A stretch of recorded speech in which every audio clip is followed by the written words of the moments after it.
Guys, namaste, and I hope all of you doing great.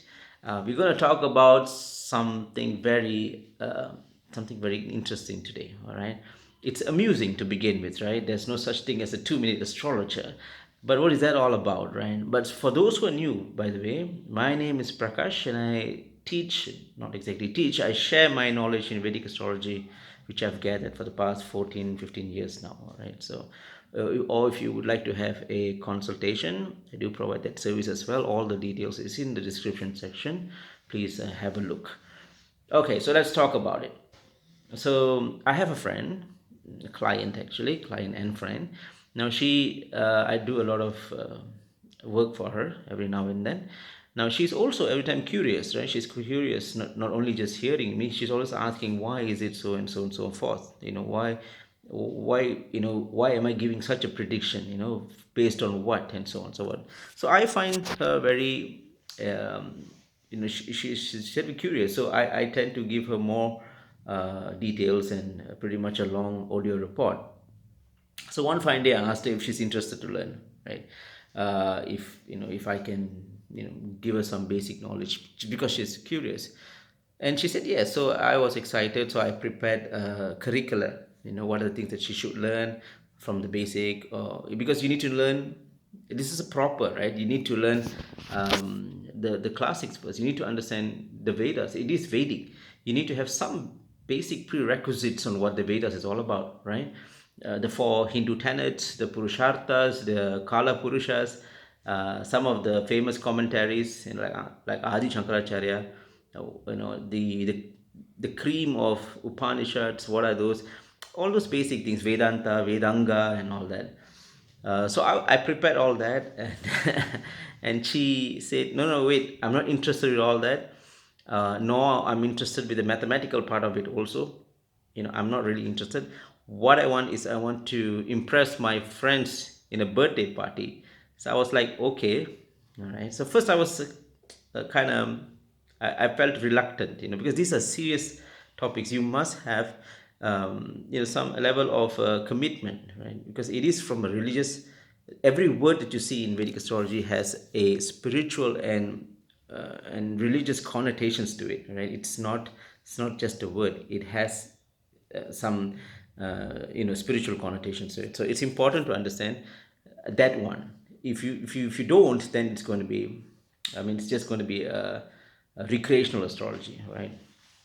First I said no, then I said okay, let's do it. All right, let's do it. You know why? Because I thought, if this is, rather than discouraging her, I said okay, I'll teach you some quick tricks for you to impress your friends, to get that wow factor, by just analyzing just three different, I would say, sections in Vedic astrology. Just three different attributes, I would say, right? So these three attributes I'm going to share, I shared with her, and she tried on to her buddies during birthday, and the girls get together and all that. And she wrote back. She said that it was a big hit, right? And people are calling her, for astrology service and all that. So I was like, okay, that's good. I was like happy, because eventually she will be interested to learn more. All right, because people are asking more and more. So from recreational astrology, it'll become serious, right? She will be naturally learning it, right? So again, never discourage. If you're an astrologer, right, if you're watching this, never discourage someone who's coming and asking, so I don't want to learn anything, I just want to learn some basics.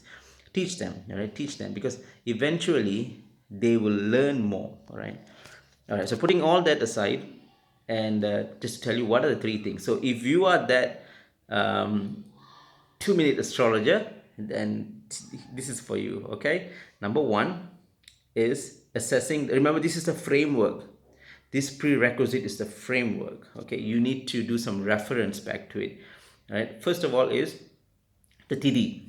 The Tithi is basically the shape of the moon, right? It's basically the angular difference between the sun and the moon. Okay, there's an angular difference, or the elongation of the moon. Okay, there's some mathematics to it and all that. But the fact is basically the relationship between the moon and the sun. and how it affects both animate and inanimate objects on Earth, right? That's what a TD does. It's basically the shape of the moon or the lunar phase, right?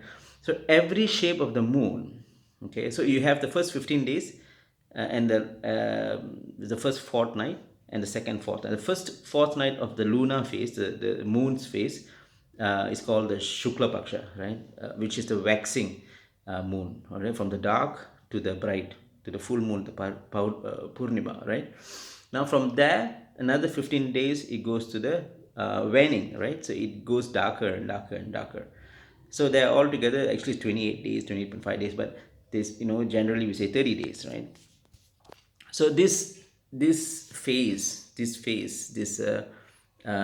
lunar phases, from the first to the end for the 30th is called Tidi. Okay, and now each Tidi has a significance to it. Say let's take the first one, the Shukla Pratipad, the first fortnight on the brighter side of the moon, on the waxing side, is ruled by Agni himself, the Lord of Fire himself. So that itself will reveal.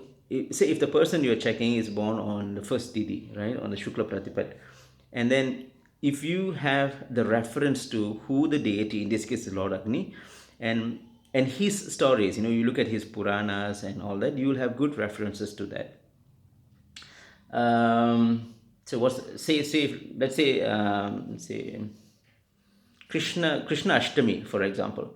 Krishna is the second fortnight towards from the bright to the dark, the waning side. Okay, Krishna Ashtami is ruled by Lord Shiva himself. All right, so then you have reference for that. So if a person is born on that day, right, what are the natural characteristics that you have? Trust me, this is, I can almost guarantee you'll hit it spot on. Okay, so remember the first was Tidi. All right, second is the nakshatra. This is also straightforward. There are 27 nakshatras.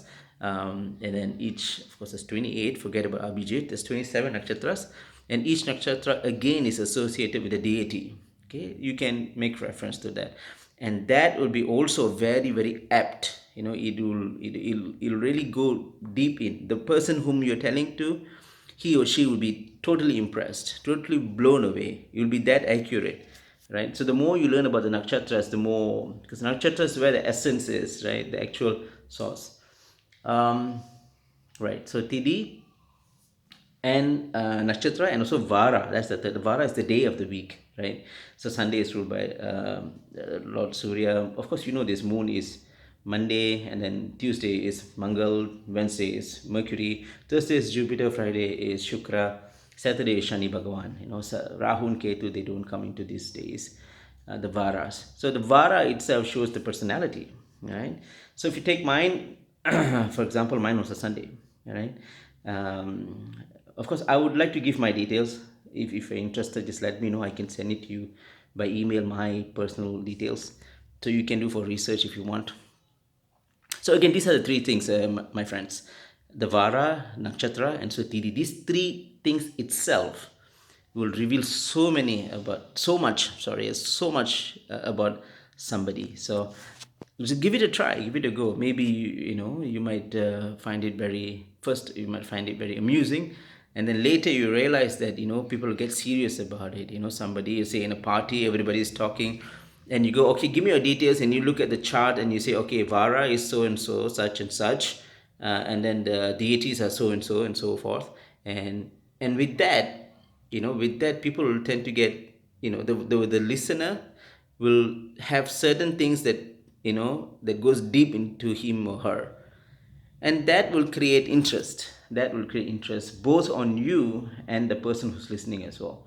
All right, so this is essentially the 2-minute astrologer. All right, if you're not interested to learn any other things, at least learn these three things, right? The Vara, Nakshatra, and the Tidi, and you can apply this to anybody, and I can guarantee you, my dear friends, I can almost guarantee you that you'll be spot on.